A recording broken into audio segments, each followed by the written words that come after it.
പിതാവിന്റെയും പുത്രന്റെയും പരിശുദ്ധാത്മാവിന്റെയും നാമത്തിൽ നമ്മുടെ കർത്താവായ യേശുക്രിസ്തുവിന്റെ കൃപയും പിതാവായ ദൈവത്തിന്റെ സ്നേഹവും പരിശുദ്ധാത്മാവിന്റെ സംസർഗവും നിങ്ങളോടുകൂടെ.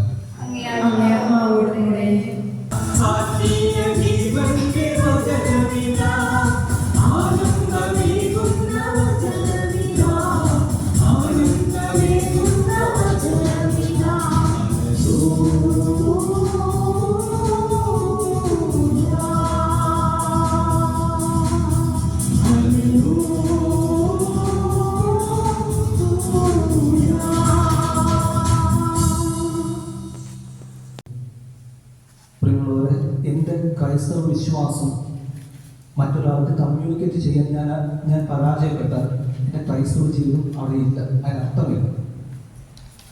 ഇന്ന് നിങ്ങളിവിടെ കൂടിയിരിക്കുന്നത് നിങ്ങളുടെ ആവശ്യങ്ങൾക്ക് വേണ്ടിയാണെങ്കിൽ കർത്താവ് നിങ്ങളോട് പറയുന്നത് നിങ്ങൾക്കിന്ന് പൊക്കോളാനാണ് പറയുന്നത്. കർത്താവിന് ഫോളോവേഴ്സിനെ ആവശ്യമില്ല. യേശു ഒരു ഫേസ്ബുക്ക് പേജല്ല, ഒരു ഇൻസ്റ്റാഗ്രാം പേജല്ല ഫോളോവേഴ്സിനെ സെർച്ച് ചെയ്യും. യേശു ശിഷ്യന്മാരോട് പറഞ്ഞത് തന്നെയാണ്, നിങ്ങൾ പോകണം, പൊക്കും, ഒരു കുഴപ്പമില്ല. യേശു നിലനിൽക്കുന്നത് ശിഷ്യന്മാരുടെ ബലത്തിലല്ല, മറിച്ച് നമുക്കാണ് യേശുവിനെ കൊണ്ട് ആവശ്യം. പ്രിയമുള്ളവരെ, ഈ ബിഷപ്പിൻ്റെ മറുപടി നമ്മളെ ചിന്തിപ്പിക്കണം.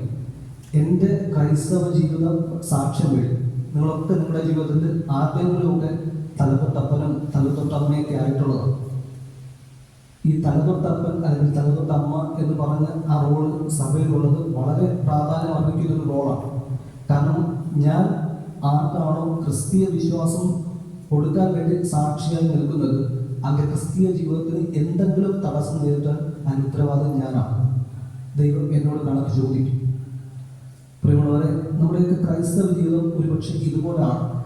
ഇന്ന് സഭയുടെ ഏറ്റവും വലിയ ക്രൈസിസ്, ഏറ്റവും വലിയ പ്രതിസന്ധി എന്ന് ദൈവങ്ങളില്ലാത്തതാണ്, സാമ്പത്തികമാണ്, പള്ളികളില്ലാത്തതാണ്.